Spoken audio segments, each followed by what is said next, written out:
Before the world fully wakes up, there is a moment, quiet, sacred, and filled with unseen mercy. A moment many people sleep through, but the ones who don't, they feel something different in their lives. They feel barakah. They feel peace that cannot be explained. Fajr is not just a prayer. It is an invitation from Allah to begin your day under His protection, His guidance, and His blessings. But what you do after Fajr can either multiply that barakah or slowly let it slip away. The first thing, don't rush back to sleep. Stay, sit with your Lord.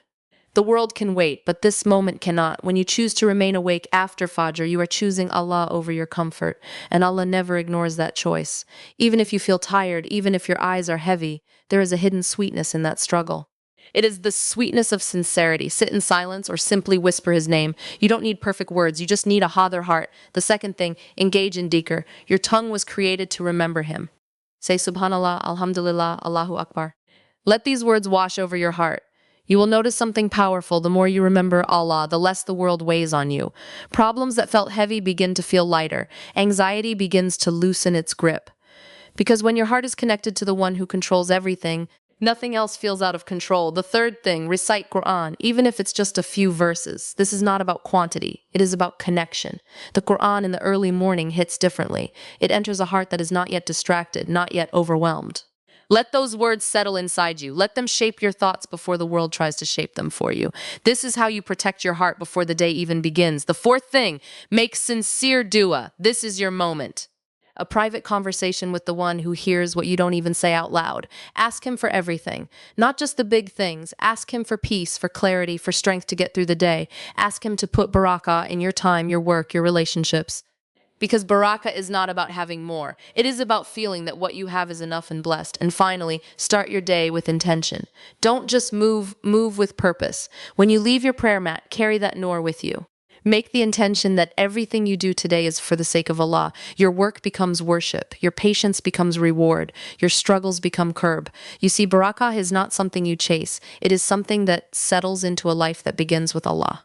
If you protect your mornings, Allah will protect your entire day. If you honor that quiet time after Fajr, Allah will place honor in everything you touch. So tomorrow morning, when your alarm goes off and your body begs for more sleep, remember this. There is a special rizq waiting for you in those early hours.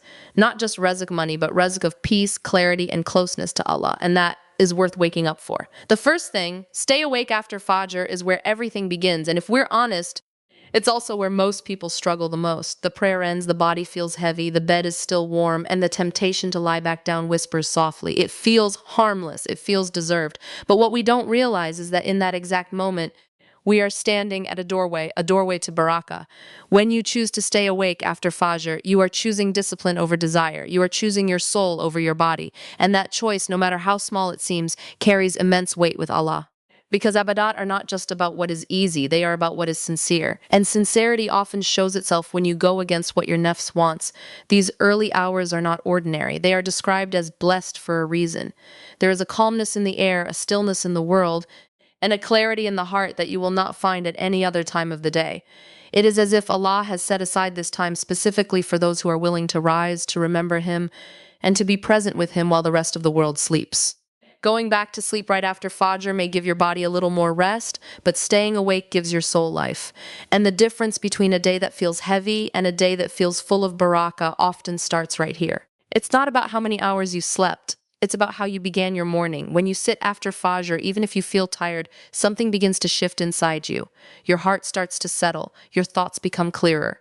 You feel a quiet sense of control over your day instead of feeling like the day is controlling you. That is barakah. It's not something you can measure, but you feel it in everything. In your time, your energy, your focus. And it doesn't mean you have to do something big. Staying awake doesn't require perfection. You don't need to recite long chapters or make long supplications. Even sitting quietly, making simple dhikr, or just being present with Allah is enough to transform that time into something meaningful. The power is not in the quantity. It is in the consistency. At first, it will feel difficult. Your eyes will want to close, your body will resist, and your mind will try to convince you that you can always start tomorrow. But barakah is not given to tomorrow. It is given to those who show up today. Even if you start with just 10 minutes, those 10 minutes can change the direction of your entire day. And over time, something beautiful happens. What once felt like a struggle becomes something you look forward to. You begin to crave that quiet time. You begin to miss it when you lose it, because you realize that this is not a burden. It is a gift, a private meeting with your Lord before the noise of the world begins. So when Fajr ends tomorrow, don't walk away from that moment too quickly. Sit, stay. Even if it's hard, even if it's just for a little while, because in that small act of staying, Allah places a kind of barakah in your day that no amount of sleep can ever replace.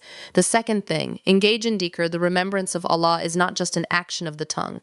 It is a lifeline for the heart. After Fajr, when the world is still quiet and your mind is not yet crowded with responsibilities, Dhikr enters your heart in a way that is deeper, softer, and more transformative. This is not just about repeating words. It is about awakening your soul. Your heart was not created to carry the weight of dunya alone. It was created to be connected to Allah, and when that connection weakens, everything else begins to feel heavier. Stress increases, worries multiply, and even small problems feel overwhelming.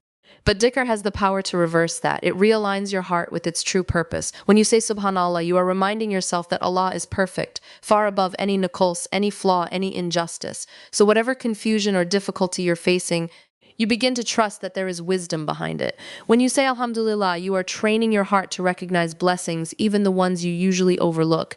And when you say Allahu Akbar, you are declaring that Allah is greater than everything that is causing you fear, stress, or anxiety. Think about that for a moment.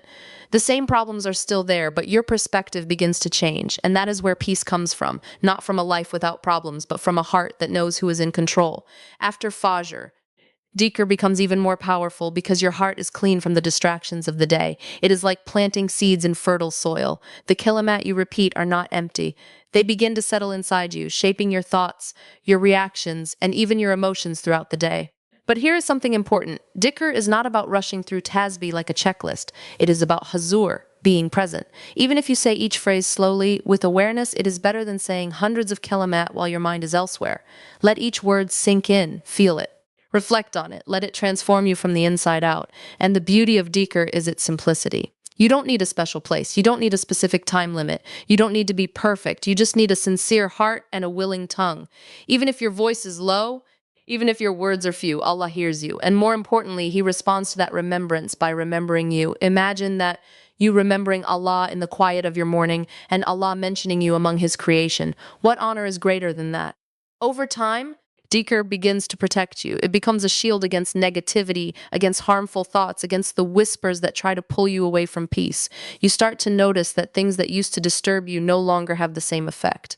Your patience increases. Your qalb feels lighter. This is not coincidence. This is the impact of a heart that stays connected to its creator. So don't underestimate these simple kalimat. After Fajr, when you sit in that peaceful silence, let your tongue move with remembrance, not out of habit, but out of need. Because your heart needs dhikr more than your body needs rest. And when you carry that remembrance into your day, you will realize something powerful. The one who starts their morning with Allah walks through the entire day with a qalb that is never alone. The third thing, recite the Qur'an. Even if it's just a few verses, is where your heart begins to receive direct guidance.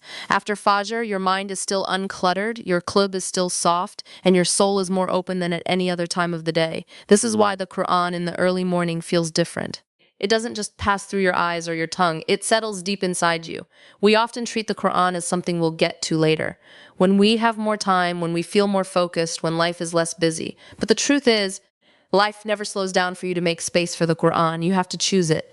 And choosing it after Fajr is one of the most powerful ways to bring barakah into your life. Even a few verses can change your entire day. Not because of the quantity, but because of the timing and the sincerity behind it. When you sit after Fajr and open the Qur'an, you are not just reading, you are listening to Allah speak to you. You are allowing His words to shape your thoughts before the world begins to shape them for you. Think about how your day usually starts. Messages, notifications, responsibilities, stress. Your mind gets pulled in 100 different directions before you even have a moment to breathe. But when you begin your day with the Qur'an, you are setting a foundation.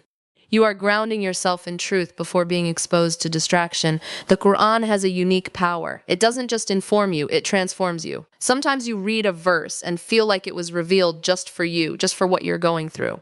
A reminder of patience when you feel overwhelmed, a reminder of trust when you feel uncertain, a reminder of hope when you feel lost.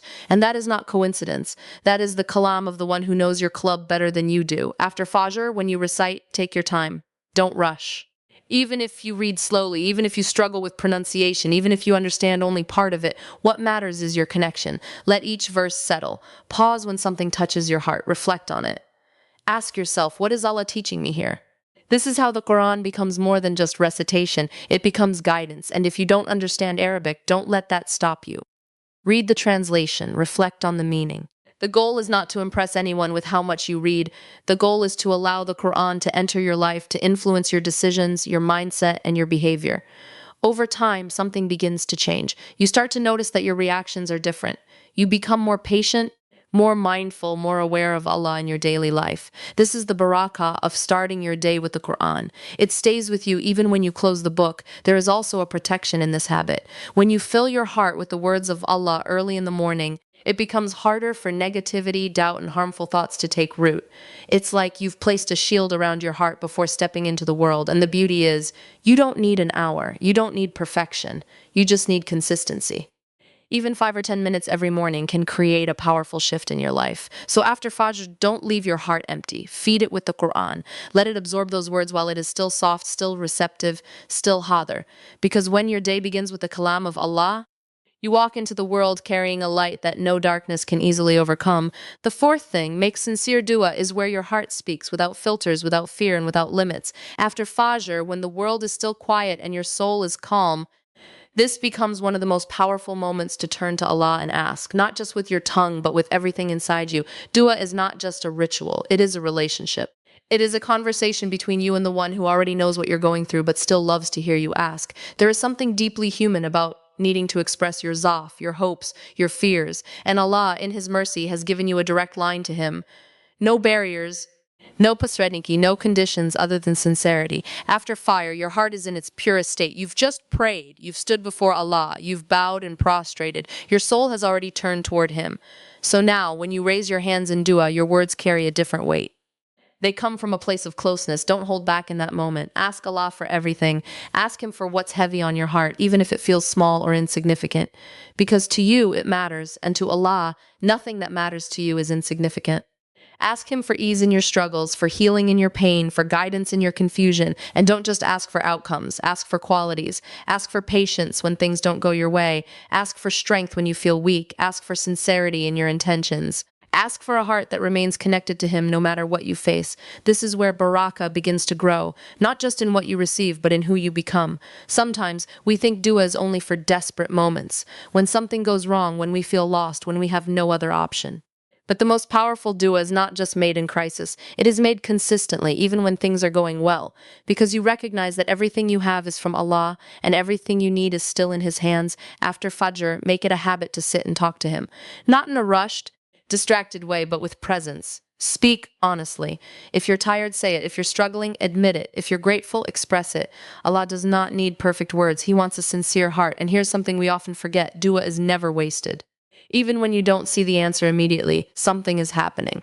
Allah is responding in ways you may not understand yet. He may be giving you what you asked for, or protecting you from something you didn't see, or saving your reward for a time when you'll need it more. So don't let silence make you think your dua is unheard. The one you are calling upon is as Sami, the all-hearing. Not a single whisper goes unnoticed. Over time, this habit of making dua after Fajr changes you. You begin your day with humility instead of pride, with reliance instead of anxiety, with hope instead of fear. You carry a sense of calm because you've already placed your concerns in the hands of the one who controls everything. And that is what makes a difference. It's not that your life suddenly becomes perfect. It's that your heart becomes anchored. So after Fajr, don't rush away from that sacred moment. Raise your hands. Speak from your heart. Let your tears fall if they need to.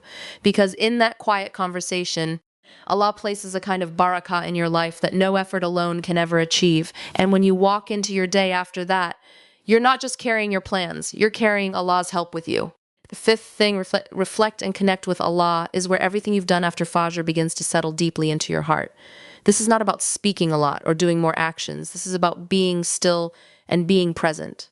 It is about giving your soul the space to truly feel its connection with the one who created it. After Fajr, when the world is quiet and distractions are minimal, there is a rare força to sit with yourself honestly. No noise, no pressure, no performance, just you and Allah.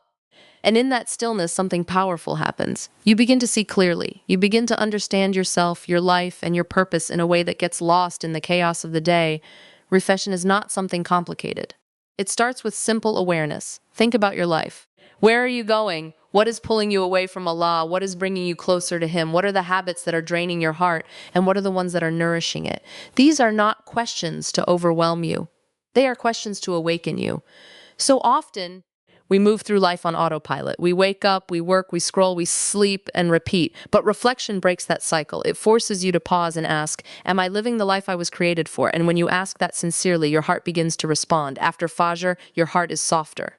It is not yet hardened by stress, distractions, or worldly concerns. This is why reflection at this time is so powerful. You are not just thinking, you are feeling. You are allowing truths to reach places inside you that logic alone cannot reach, and reflection naturally leads to connection. When you think about Allah's blessings in your life, you begin to feel gratitude, not just as words, but as a deep sense of appreciation.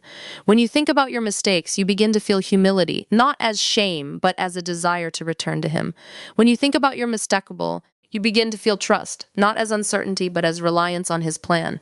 This is connection. This is what it means to have a heart that is alive. You don't need to fill this time with constant speech.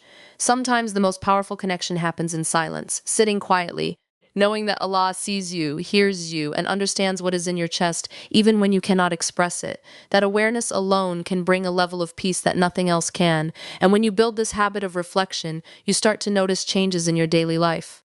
You become more mindful of your actions. You catch yourself before making the same mistakes.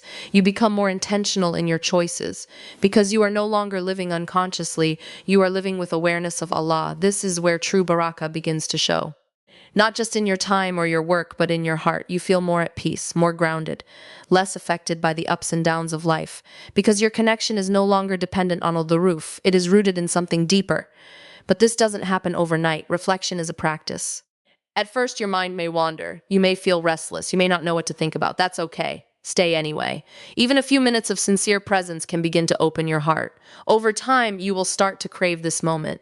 It will become your reset, your anchor, your safe place before stepping into the demands of the world. So after Fajr, don't rush to fill every second with noise or activity. Sit, breathe, think, feel. Let your heart speak in ways words cannot, because when you take time to reflect and connect with Allah, you don't just start your day. You align your entire life with a purpose that brings lasting peace and true barakah.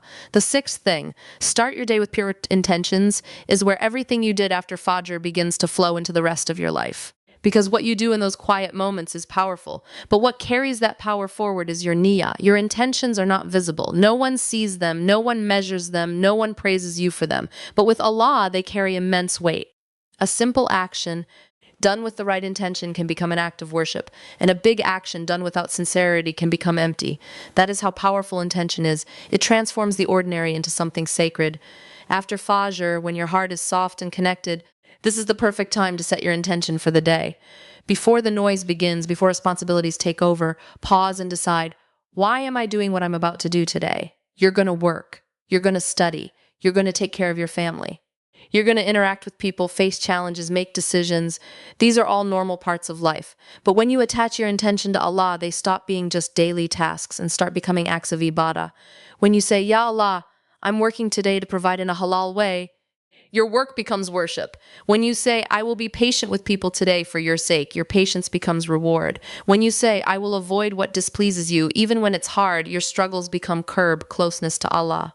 This is how barakah enters your life in a way that is not always visible but deeply felt. Without intention, your day can feel scattered. You move from one task to another, reacting instead of living with purpose. You feel drained, even if you accomplished a lot. But with intention, everything becomes aligned. Even small actions feel meaningful because they are connected to something greater. And here's something important. Intentions don't have to be complicated. You don't need long, perfect statements. A simple, sincere thought in your heart is enough. Allah knows what is inside you. He sees your effort to turn toward Him, even in the smallest way. But intention is not just something you set once and forget. It's something you renew throughout the day. Because the world will try to pull you away.